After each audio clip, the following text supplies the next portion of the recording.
2004, 14 years ago at the time of releasing this video. I was 11 years old, Friends and Sex and the City were airing their final episodes while House and the Apprentice were airing their firsts. The Reason by Hoobastank was topping the charts and The Incredibles debuted in theaters. 14 years later, The Incredibles 2 is coming out, so it seemed like a perfect time, at the time of releasing this video, to give a reminder of what made The Incredibles one of Pixar's greatest films. I'm John from Observe Media, and this is a rundown of The Incredibles. The Incredibles opens on a car chase. Mr. Incredible, after saving a cat from a tree, stops the car chase. He returns to his car to find a kid calling himself Incrediboy. He claims, "I am your #1 fan!" Mr. Incredible kicks him out of the car before going to stop a tour bus robbery. At the robbery, he runs into Elastigirl, who takes down the criminal. They flirt and argue over which one caught him. He saves a man who jumped off a rooftop before arriving and stopping a bank robbery by Bon Voyage. Incrediboy returns, claiming he can be super even without superpowers. Bon Voyage plants a bomb on him and gets away while Mr. Incredible takes care of the bomb and sends Incrediboy home. After the robbery, Mr. Incredible makes his way to his own wedding, to Elastigirl. Later on, we find out that the man who Mr. Incredible saved earlier is now suing him for not letting him kill himself. This causes a series of lawsuits against superheroes, which leads to the government creating a program called the National Supers Agency that allows superheroes amnesty against their past actions, as long as they agree to no longer be superheroes. Meanwhile, in present day, the Incredibles, Mr. Incredible, Elastigirl, and their 3 kids Violet, Dash, and Jack, are living normal lives. Violet is sort of an outcast, a shy girl sometimes using her powers to stay out of sight of the more popular kids and the guys she likes. Dash has been using his super speed powers to play pranks on the teachers at school. After Elastigirl picks him up from school, he complains that he wants to go out for a sport, but Elastigirl maintains that he can't because of his powers. It is clear that Mr. Incredible is having trouble living a normal life. He finds out that an advocate for superhero rights, formerly known as the superhero Gazer Beam, has gone missing. Lucius, formerly known as Frozone, arrives. He and Mr. Incredible leave, telling Elastigirl that they are going bowling, although they're really going out to covertly use their powers to save people. We see them out listening to a police scanner. Frozone wants to stop, but Mr. Incredible is determined to keep being a hero. As they argue, it's shown that they're being watched by a woman named Mirage, who is searching for someone. She claims to her superior that Mr. Incredible is that someone. The superheroes leave to save some people from a burning building. He returns home to find Elastigirl waiting for him. She knows he's been out using his powers and being a hero, and is angry about it.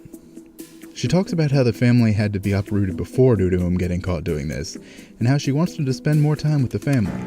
Back at work, Mr. Incredible is called into his boss's office. His boss's yelling causes him to be unable to stop a mugging. Angered by his boss, Mr. Incredible throws him through multiple walls. At the hospital, a man from the National Supers Agency reams Mr. Incredible out for his program, constantly having to relocate him and his family. He says they can't help his family anymore. Mr. Incredible returns home to find an envelope in his belongings. Inside is a tablet that gives him a message from Mirage. She tells him they know who he is, and that they represent a top government division that designs and tests experimental technology. She tells him about a robot that escaped and gives him a number to call and 24 hours to respond if he is interested, offering him multiple times his annual salary if he accepts. Mr. Incredible is briefed about the robot and dropped onto the island it is on to find it. After a short fight, he defeats the robot by tricking it into tearing out its own power source. After the mission, Mr. Incredible's family life improves greatly. He begins training under the guise of going to work while using the money he made for the mission as the paychecks he'd normally receive. After finding a tear in his supersuit, he goes to visit an old friend named Edna Mode. She is a former superhero suit designer. He asks her to fix his suit, but she insists on making a new suit for him as well. When coming up with ideas for his new suit, Mr. Incredible asks for a cape, to which she responds, "No capes!" citing a number of terrible accidents caused by capes. Mr. Incredible is called by Mirage, who asks him to come on another mission. He accepts. Elastigirl becomes suspicious of her husband. She finds his old suit with a repaired hole in it and realizes Edna fixed it. She calls her, and Edna invites her to see the finished suits, assuming Mr. Incredible wanted suits for the whole family. Mr. Incredible, back on the island, is attacked by a new upgraded robot. He then meets the man who made the robot, who claims, "I am your biggest fan." Incrediboy, now calling himself Syndrome, attacks Mr. Incredible, angry at being rejected as a kid. Mr. Incredible escapes the robot, but Syndrome believes him to be dead. He covertly sneaks into Syndrome's lair and finds that Syndrome was the one taking the heroes in order to use them to perfect his robot. Elastigirl meets with Edna, who shows her the other suit she made for them. She is angry and calls Mr. Incredible's work. They inform her that he had been fired. Edna offers her a way to find him via a tracker in his suit. But once she activates the tracker, it causes a beacon in his suit to go off, activating the security in the room he's in, and getting him captured by Syndrome. Elastigirl decides to leave to find him. Violet and Dash discover the supersuits. They sneak along when she heads out to find Mr. Incredible. Once Elastigirl finds out, she calls a teenage girl named Kari to babysit the baby Jack-Jack. Syndrome, having captured Mr. Incredible, now believes he's sent for help, due to the beacon being activated. He sends a missile to destroy the jet and the rest of the family is in. Elastigirl instructs Violet to create a force field around the jet, but she can't. Instead, Elastigirl saves them, but the jet is destroyed. They float down to the water below and make it to the island. Mr. Incredible, believing his family to be dead, threatens to kill Mirage, but Syndrome calls his bluff. Now on the island, Elastigirl tells the kids if anything goes wrong, they should use their powers. Violet apologizes for not being able to save them on the jet. Elastigirl tells her she has more power than she realizes, and when the time comes, she'll know what to do. Elastigirl then sneaks into Syndrome's lair and finds a rocket ship. Dash goes farther into the cave they're hiding in and finds a cavern that is underneath the rocket. The rocket begins to take off and the fire forces them out of the cave. The rocket contains the now perfected robot, which is heading for the Incredibles' home city of Metroville. Mirage, angry at Syndrome for gambling with her life, releases Mr. Incredible. He attacks her, but she tells him his family is alive and on the island. Elastigirl finds them and Mirage informs them that the kids triggered an alarm on the island. The kids use their powers to get away from Syndrome's thugs. Mr. Incredible and Elastigirl eventually run into the kids.